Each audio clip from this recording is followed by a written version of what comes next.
everyone and welcome to my channel. For those who know me, hello again, and for those who don't, I hope you stick around because today I have a special treat to share with the class this new year. I feel like 22 was the year of burnout for just about everybody that I talked to. The one thing that really kept me going was being intentional when it came to tracking my reading. Being as busy as I am, I love tracking apps, especially ones that have any type of bar for completion. Gives me that small little boost of serotonin and a crumb of accomplishment for the day. We love to see it. At the beginning of the year, my friend reminded me about Goodreads, so I dusted off my account and I made sure to keep up with it as I read throughout the year. So even when things got really tough for me, it was always something I could go back to, and it was helpful that it also was easy to access on the go. Towards the final days of 2022, I took the time to clean my Goodreads data so that I could use it in this application called Storygraph, and also begin building a new spreadsheet for tracking more metrics in the new year. But as I started having fun and really getting into it, I wanted to share the information in some way, and then I had the bright idea to blend my love of reading and music into this concept. Presenting to the class my 2022 Wrapped Bougie edition. Yes, it is exactly how it looks and sounds. I was listening to music as I was filling out my spreadsheet, and I was like,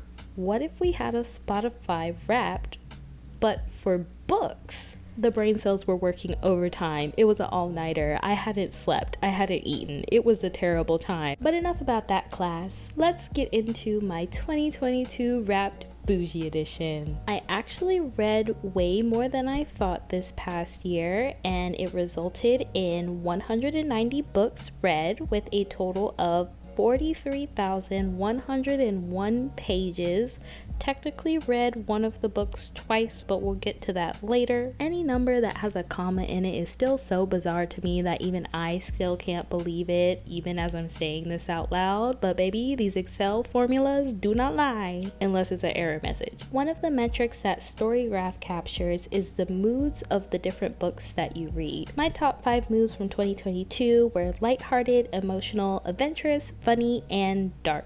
So for the most part, this tells you that my kryptonite last year was lighthearted yet emotional, funny stories that are adventurous but also dark at the same time, which is quite the kick in the head, but also very true. Now, for those who have been in the class for a while, y'all know I'm bad at rating things. But nonetheless, I decided to go through my spreadsheet and try my best to choose the one book in each month that I enjoyed just a itty bitty witty little smidgen more than the other ones that I read. For January, we have Requiem of the Rose King. I literally remembered as I was filling out my spreadsheet that yes, I had gotten my shipment in. We still had our tree up with the lights and all, and I like reading beside warm lighting. So I sat there with like 4 to 5 books just churning through volumes, going like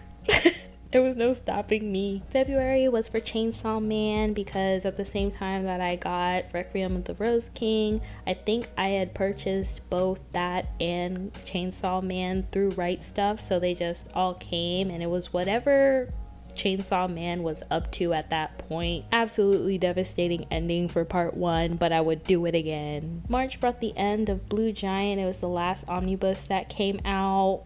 Child, crying. Like, that was ridiculous. They did not need to do all that in a final omnibus. Those last 2 volumes, they did not need to do all that, but they did.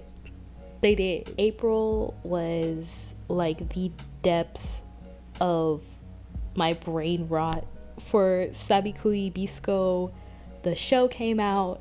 I got the light novel. I think that was like the first time I was actively getting a light novel to read based on a show. I don't do that, so that took April. The English translation for Lullaby of the Dawn came out in May from Shoe Cream, and I've been waiting for it for so long. I came across it on Twitter when Shoe Cream wasn't even out yet, and I wanted to read it. I was just like, I need to get the Japanese version if nobody picks this up, but they did. We love to see it. Very happy. glad that the second volume is out. I need to finish it, but the first one made me very happy that month. June was the end of Wotakoi. This was fighting with another book, but I had to give it to Wotakoi. This is like the foundation of my channel. It goes to Wotakoi. I'm getting emotional just thinking about it right now. I know that they're going to have the art book come out in English pretty soon, so it will already be in my shopping cart. I think I actually pre-ordered it. I feel like Red, White, and Royal Blue being in July was unintentionally ironic. I don't know. When I was going through my data and I was looking through the months read, I was like, did I really read this in July? And the proof was there. The summertime was really the catalyst for my audiobook and novel venturing. So August, we have Charm Offensive. Really enjoyed that. Don't know why more people aren't talking about it. I know that Red, White, and Royal Blue is getting turned into a movie adaptation, I believe, by Prime Video. But, I mean, Charm Offensive right there.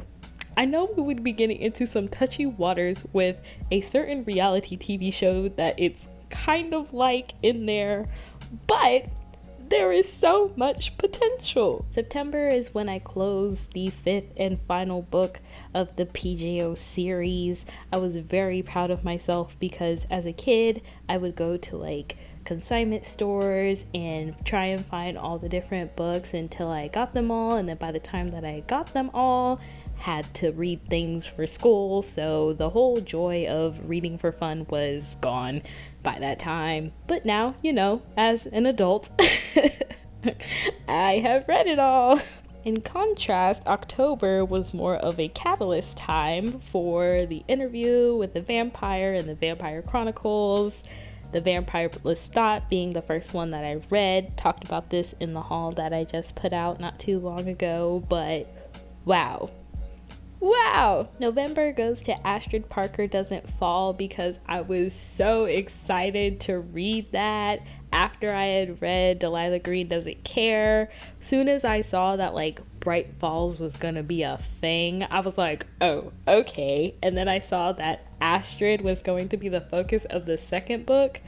Oh my goodness, I was so ready. I literally hopped on Libby and put in a hold as soon as it came out in November. It was so good. It was just because I knew the type of character she was, and then had like a kind of inkling into how things would kind of happen, but I was wrong, but I was still right in some parts, and that's what matters. Anyways, it was really good and I enjoyed it a lot. And to close out the year, we have Classmates Blanc. I'm trying not to cry right now. It is just so soothing to my soul. It is so soothing. Like, it is so pleasing to me.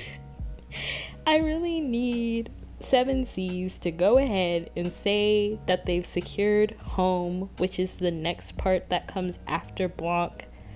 It already looks so domestic from the cover that I've seen of it, and I will cry.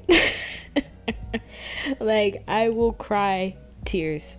So many tears. And on the topic of tears, while many were shed this year, there was one that turned rivers into oceans and waterboarded me. Checking off the categories of screaming, crying, and throwing up, I introduced the first recipient of the Crybaby Award for 2022 to the Song of Achilles by Madeline Miller. In the haul video where I first brought it up, I talked about how badly this rotted my brain, and you can go and see how fresh the pain was because that was around the time that I had finished reading it and kept crying about it, couldn't stop talking about it. So the fact that I put in this video because I literally just wanted to bring it up again thus shows that it does indeed deserve the Crybaby Award. So I guess you can kind of look at this part of the video as that part when you're in your Spotify Wrapped playlist and they give you 101 extra song for funsies. This is my for funsies. That's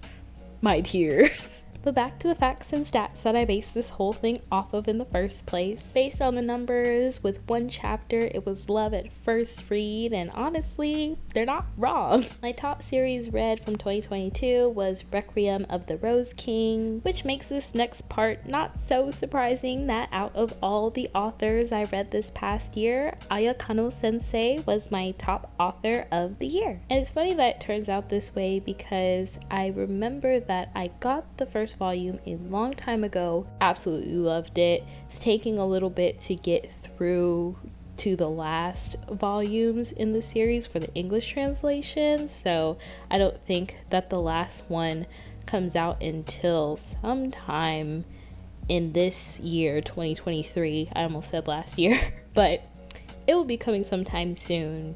But on the thread of authors, I really don't stay in my lane when it comes to them on purpose. I just get what I want to get where I can find it. I actually read from 100 different authors this past year, but my top 3 reoccurring ones were Kano Sensei, Fujimoto Sensei, and Akutami Sensei. Tied for 4th, we have Uncle Rick with PJO and Takeuchi/Miyoshi Sensei for their team in developing Moriarty the Patriot. Surprised to see I had a healthy sum of 3s and 4s tied to a good chunk of the authors that I read from, so my honorable mentions are to Kumiko Saiki Sensei for Kageki Shoujo and Anne Rice for the Vampire Chronicles. So I hope you enjoyed this stroll down memory lane of 2022 with me, class. Inspired after a true Wrapped, I have squeezed everything into a single slide for your visual pleasure. Because this inspiration came to me with literally less than a week left in the year, this entire process concept video was probably the most creatively draining thing I have done in a while. Besides aggregating the data to mimic a Spotify Wrapped, I really wanted this to look like a Spotify Wrapped, so I put my blood, sweat, tears, and a kneecap into editing this doggone thing. However, I'm not gonna lie, that kneecap was worth it because just looking at the video myself before I've even finished it, like, I'm proud of my brain cells. I'm really happy with how it turned out, so If you want more metrics and a bit of a deeper dive into my 2022, you can check out my blog on WordPress. That's actually where I made a post about what became this very video in front of you. As always, thank you so much for watching. If you like what you hear today, make sure you hit that like, subscribe before you leave. But that's all I have for today, so bye!